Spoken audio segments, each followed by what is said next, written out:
Here in the Philippines, budget-friendly phones are definitely the name of the game.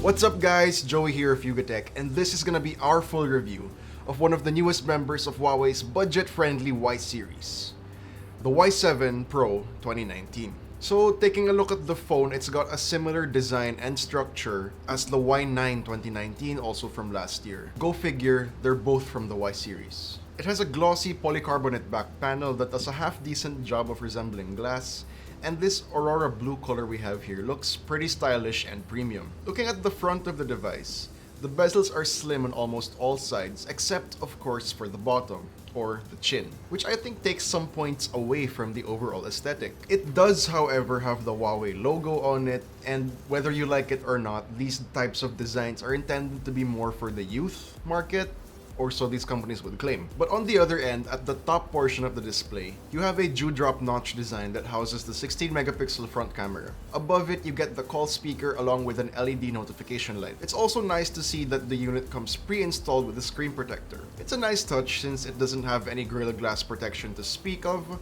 so you really gotta take all of the help you can get. On the left side, we have the card tray that has dedicated slots for 2 nano SIM cards and a micro SD card, which is always great. On the opposite side, we have the power button and volume rocker. They have a decent amount of tactility, they feel great to press, and despite this phone being fairly large, the buttons are in a nice, easy to reach place. We have the headphone jack up top, though I personally would have preferred it to be on the bottom, but you know, whatever floats your boat. We have the micro USB port, which is flanked by 2 audio grills, one for the main microphone and one for the loudspeaker. Flipping it over, let's check out the back. The first thing you notice is that the Y7 Pro does not have a fingerprint scanner anywhere. So for biometric security, you're gonna have to go for face unlock, which we'll get more into later. Anyway, here we have the vertically stacked 13 plus 2 megapixel rear cameras, LED flash, and some more Huawei branding. And yes, despite the glossy back looking really cool in photos, and I guess in real life, it does tend to attract a lot of fingerprint marks and smudges. So I do suggest using the clear jelly case included in the box to keep it looking nice. Now let's take a look at that display. It's rocking a 6.26-inch 19:9 HD Plus IPS screen with a resolution of 1520 by 720.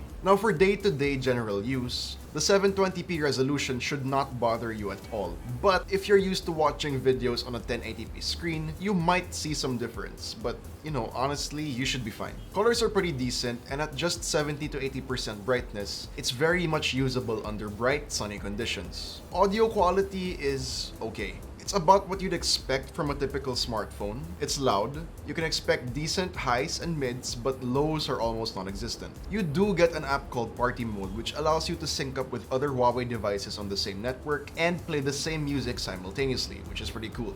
That sounds like a party. But for the loudspeaker itself, it's downfiring, so don't you think it would have been nicer if they had used that space on the chin for a front-facing speaker instead? Now, let's check out how this thing performs. So under the hood, we have a Snapdragon 450 chipset, Adreno 506 GPU, and 3GB of RAM. So basically the same configuration as the Oppo A3s 3GB. One of the most popular budget-friendly devices of last year. General tasks like social media, web browsing, video streaming are all snappy. The face unlock feature is fairly fast and accurate, which is good to know since, again, the phone doesn't have any fingerprint scanner. Heavier games like Asphalt 9 tend to have lower frame rates, while games like Mobile Legends, PUBG Mobile, and Brawl Stars can run smoothly with occasional frame drops, of course. Overall, the Y7 Pro 2019 is suitable for light to medium graphics games, but we do suggest lowering your graphics settings wherever you can to ensure the best performance. The phone does get warm around the upper back area when playing games, but it's not so hot that it gets uncomfortable to hold. Now, let's talk battery. The device has a 4000 mAh battery, which is above average capacity in this price segment.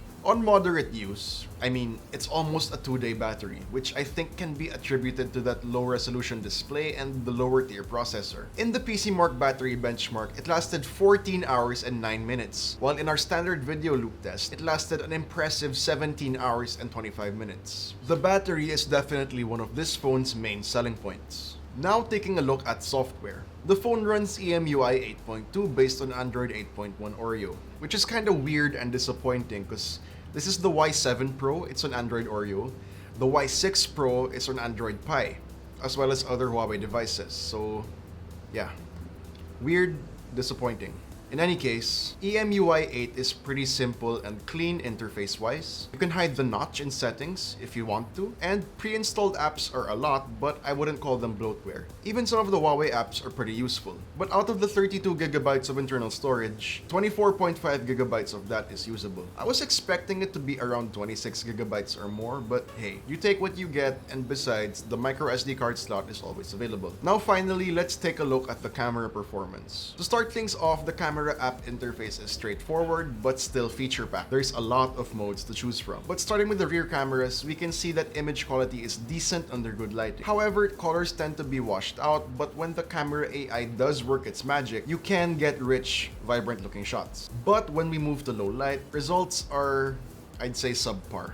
Details are smudged out, a lot of color is lost, and the overall quality is very noisy. Even with AI, brightness does improve a little bit, but I still don't see the images as usable. For the front camera, as long as you have favorable lighting conditions, again, we can get usable shots for general social media use. Details are good, color accuracy, especially for skin tones, are also good, but same with the rear camera, this all falls apart when you're in low light. For video recording, thankfully we do get MP4 files here, unlike the Y6 Pro 2019, which outputs 3GP. We can shoot up to 1080p, and quality is decent or passable, but only as long as you stay still. There's no stabilization to be found at all, and the shakiness of the shots takes away from the otherwise good detail and color reproduction. Okay, so now let's wrap this up. Overall, the Huawei Y7 Pro is sort of a mixture of good and bad. The display is big, bright, and vibrant, but resolution is only at 720p. Performance is decent thanks to the Snapdragon 450 and 3GB of RAM. Camera performance is up and down with the passable rear camera but better front camera. But sadly, we don't get any video stabilization. And lastly, battery life is impressive since it lasts pretty long compared to most smartphones in this price range. And talking about that price range, at 9,990 pesos, it might be difficult for this phone to compete with others on the market, especially since there are others that provide better performance in different aspects. But if you're looking for a good daily driver that you can rely on, I can probably recommend the Huawei Y7 Pro 2019. At least consider it. Now, what do you think, guys? Is the Y7 Pro 2019 on your list? Let me know in the comments down below. And if you like this video, please do give us a thumbs up, subscribe to our channel for more videos like this, hit the bell icon so you don't miss any future uploads, and be sure to visit YugaTech.com for the latest tech news and reviews. Again, this has been Joey, and I'll see you guys in the next one.